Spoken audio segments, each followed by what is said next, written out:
Hello hello நண்பர்களே, இன்றைக்கி மீன் குழம்பு நான் செய்கிறேன். எப்பயுமே என் ஒய்ஃப் தான் மீன் குழம்பு செய்வாங்க. இன்றைக்கி டிஃப்ரெண்ட்டாக இருக்கும்னு யூடியூப்பில் பார்த்து நான் செய்கிறேன். இன்றைக்கி மீன் குழம்பு, இது பாரு, இது மீன்,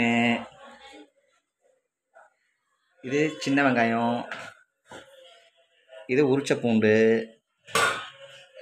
இது கருவேப்பிலை, இது நம்ம கரைச்சி வச்ச புளி தண்ணி, இது நம்ம அரைச்சிக்கிட்ட தக்காளி. இன்றைக்கி மீன் குழம்பு வச்சு நம்ம அசைப்போம். வெந்தயம் போட்டாச்சு,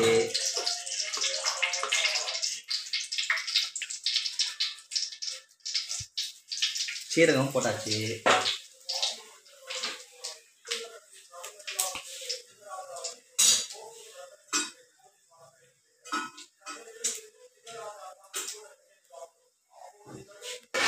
இதை லைட்டாக வதக்கிட்டு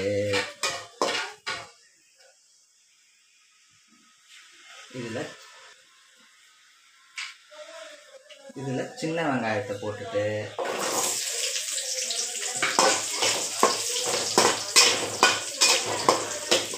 லைட்டாக வதக்கி விட்டுட்டு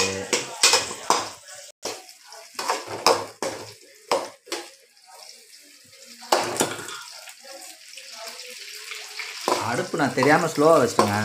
அடுப்பு இப்போ தான் ராகம் வச்சுருக்கேன்.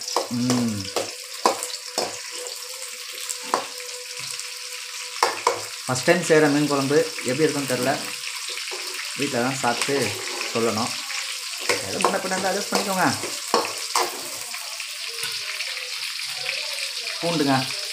பூண்டை போட்டுருவோம். பூண்டை போட்டு லைட்டாக வதக்கி விட்ருவோம்.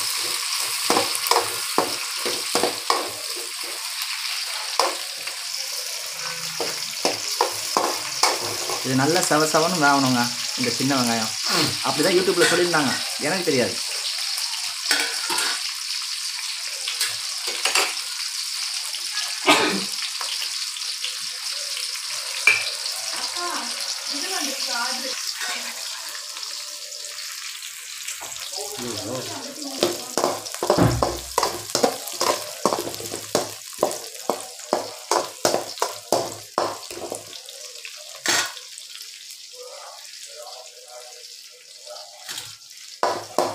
நல்லா சவப்பாகிற அளவுக்கு நம்ம வதக்கணும்.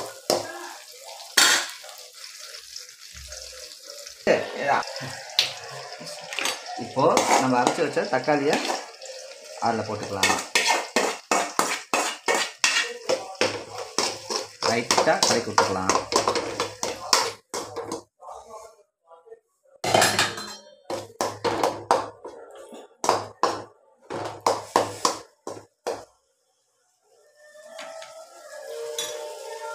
நல்லா சோப்பாக இருக்குங்க. இப்போ கருவேப்பிலையை நம்ம எடுத்து வச்சோம்ல, அந்த கருவேப்பிலையை இப்படி தூவி விட்டுக்கலாம். மேலோட்டம் கருவேப்பிலையை போட்டு சும்மா லைட்டாக கலரி விட்டுடலாம்.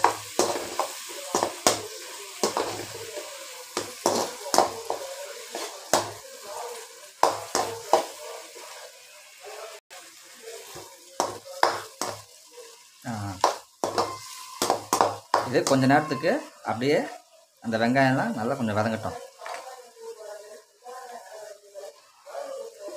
சூடாக இருக்குங்க.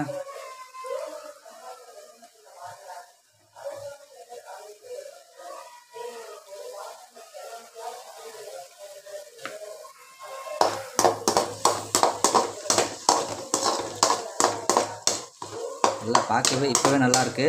மீன் குழம்பு எப்படி வருது தெரில, டேஸ்ட்டாக இருக்கும் நான் நம்புகிறேன். என் முன்னாடி வைக்கிறதும் நல்லா தான் இருக்கும். இருந்தாலும் இன்றைக்கி மீன் குழம்பு, சங்கரா மீன் குழம்பு நான் வைக்கணும்னு ஆசைப்பட்டேன்.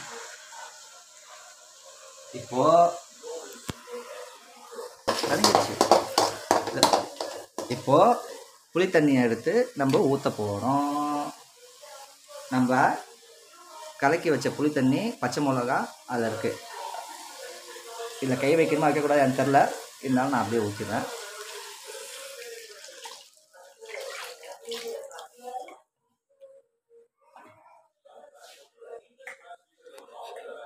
கொஞ்சோண்டு உப்பு கலந்துக்கிறேன். ஏன்னா அது ஆல்ரெடி புளித்தண்ணியில் நம்ம கலந்தாச்சு. இதெல்லாம் பத்தாமல் போச்சுன்னா அதனால் கொஞ்சோண்டு புளி தண்ணியில் உப்பு கலக்கிட்டா சாப்பிட்றதுக்கு நல்லாயிருக்கும். கலக்கி விட்டாச்சு. இப்போ இதுக்கு தேவையான அளவுக்கு நம்ம தண்ணி ஊற்றிடலாம். எவ்வளோ குழம்பு தேவையோ அதுக்கேற்ற மாதிரி நம்ம தண்ணி ஊற்றிடலாம்.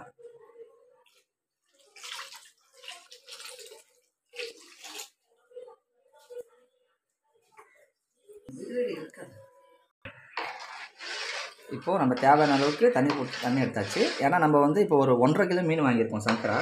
அதுக்கேற்ற மாதிரி நம்ம தண்ணி ஊற்றிக்கணும் அப்படின்னு யூடியூப்பில் பார்த்தீங்கன்னா எனக்கு தெரியாது. இப்போ இதை மூடிடுறோம். இப்போ நம்ம இதுக்கான மூடியில் மூடிடுறோம். இது நல்லா கொதித்து சுண்டி வரும்போது நம்ம மீன் போடுறோம்.